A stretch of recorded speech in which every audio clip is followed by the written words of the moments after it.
पाकिस्तान में सबसे बड़ा मसला इस वक्त डिप्रेशन का है। आप 10 में से 4 बंदों को निकाल लें वो ज़हनी मरीज हैं। कोई महंगाई की वजह से परेशान है, कोई घरेलू नाचाकियों की वजह से परेशान है, या कोई शख्स जो है बिजनेस ना होने की वजह से परेशान है। इन तमाम लोगों को बहुत ज्यादा चिड़चिड़ापन होता है, डिप्रेशन होता है, गुस्सा आता है। फिर उस गुस्से की इंटेंसिटी इतनी ज्यादा होती है कि वो अपनी चीजें तोड़ने लग जाते हैं, लोगों की चीजें तोड़ते हैं, उनको नुकसान पहुंचाते हैं, अपने आप को नुकसान पहुंचा लेते हैं। पाकिस्तान में ये रुझान नहीं है कि लोग डॉक्टर्स या साइकेट्रिस्ट की तरफ जाएं या उसका कोई प्रॉपर ट्रीटमेंट करवाएं। वो बाबों के पास चले जाते हैं। अगर किसी को मिर्गी का दौरा पड़े तो बजाय उसके कि उसको मेडिकेशन दी जाए, उसको जूती सुगा दी जाती है, नाइकी के स्नीकर्स, कैंची चप्पलें। अब ये एक हम छोटा सा एक्सपेरिमेंट करने जा रहे हैं लिबर्टी चौक लाहौर में आवाम के साथ कि अगर उनको कोई इस तरह की बीमारी ज़हनी लाहक हो जाए तो उनको डॉक्टर के पास जाना चाहिए या इन बाबों के पास, उनके क्या तासुरात होंगे। आइए हमारे पास। भाईजान गुस्सा आता है आपको? जी हाँ। क्या गुस्सा आता है तो क्या करते हैं? गुस्सा आता है तो मेरा दिल करता है कि मैं किसी को मारूं।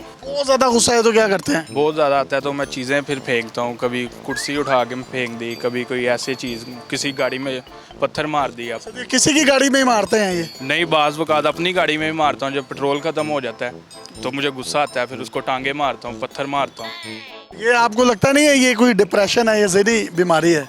ये सिर्फ गुस्से की वजह से मुझे कि बहुत ज़्यादा गुस्सा आता ज़हनी मरीज हैं? है। नहीं, ज़हनी मरीज़ तो नहीं। एक तरफ डॉक्टर है और एक तरफ कोई बाबा है जो आपको तवीज़ गंडा देगा। आप डॉक्टर के पास जाएंगे इस बीमारी के लिए या तवीज़ गंडे वाले के पास जाएंगे? मुझे कोई बीमारी नहीं है, मैं बिल्कुल ठीक हूँ, नॉर्मल हूँ। फर्ज करें कि ये बीमारी है, फर्ज करें आप तवीज़ गंडे वाले के पास जाएंगे या डॉक्टर के पास जाएंगे? डॉक्टर के पास ही जाऊँगा। आपको डिप्रेशन होता है?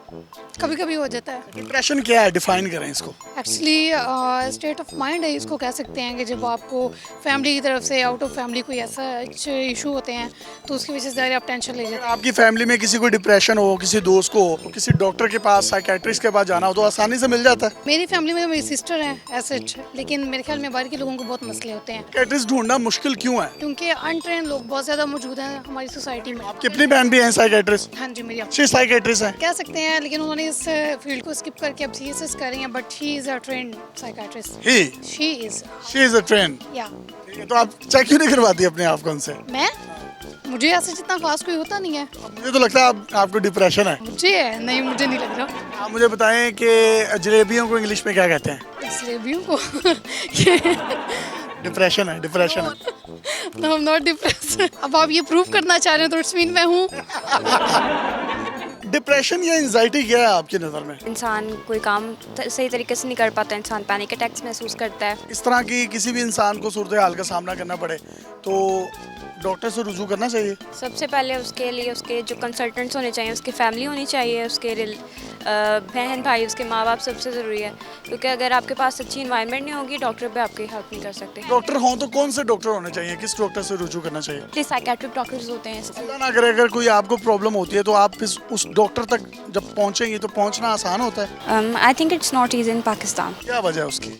अगर हम ट्रीटमेंट लेते भी हैं तो आपको एक डॉक्टर के साथ आपका इमोशनल रिलेशनशिप होना चाहिए। आपको डॉक्टर के साथ शादी करनी चाहिए पहले उससे? शादी की बात नहीं होती, डॉक्टर को आपकी बात समझनी चाहिए। अटैचमेंट होनी चाहिए, कोई रिलेशनशिप हो तो फिर ये चीज़ नहीं मैं कह रही, मतलब मेडिकेशंस के अलावा डॉक्टर आपकी बात समझे, ये ज़्यादा ज़रूरी होता है। सिर्फ अंडरस्टैंडिंग होना ज़रूरी है। अगर आपका कोई दोस्त रिश्तेदार डिप्रेशन में हो, मायूस हो, तो आप उसको क्या मशवरा देंगे? सबसे पहले तो मशवरा ये दूंगा कि अच्छी सेहतमंद ग़िज़ाएं खाएं, उसके बाद किसी साइकेट्रिस्ट को प्रॉपर चेक करवाएं। खाने पीने में क्या खाना चाहिए? मेरी अच्छी सेहतमंद खुराक, अच्छा फ्रूट। किसी का 1.5 लाख खा जाओ, किसी का हक खा जाओ, फ्रूट वगैरह, मतलब अच्छी खुराक जो है। कितनी एज है आपकी? 55। अच्छा माशाल्लाह, लगता है आप 53-54 के हैं। बस आपके बराबर ही लगता हूँ मैं। डिप्रेशन क्या है आपकी नज़र में? जो आपको हुकूमत देती है। हुकूमत तो दे रही है बहुत ज़्यादा, तो ज़हनी मसला है आपको कोई? नहीं, डिप्रेशन ही है बस, जो डिप्रेशन की वजह से। आपको अगर कोई भी ज़हनी मसला हो तो आप किसी बाबे के पास जाएंगे या किसी डॉक्टर के पास? मेरा ख्याल है doctor is a good option.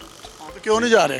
क्योंकि अब मसला है नहीं, आपसे मिलने के बाद शायद हो, अभी नहीं। डिप्रेशन होता है कि आपके नज़दीक किसी दोस्त को है, अगर हुआ हो तो उसको डॉक्टर के पास लेके जाना हो तो डॉक्टर आसानी से मिल जाता है आपको? साइकेट्रिस्ट हैं, साइकोलॉजिस्ट हैं, सारे अवेलेबल हैं। अब ये देखे ना, लाहौर में कितनी ज़्यादा नहरें हैं, कितने ट्यूबवेल हैं, कितने नलके हैं, कितने पानी के तालाब हैं, बेशुमार है ना? हाँ जी, आप मुझे नहाते क्यों नहीं आप? मुझे खुदकुशी में मजबूर करना चाहते हैं।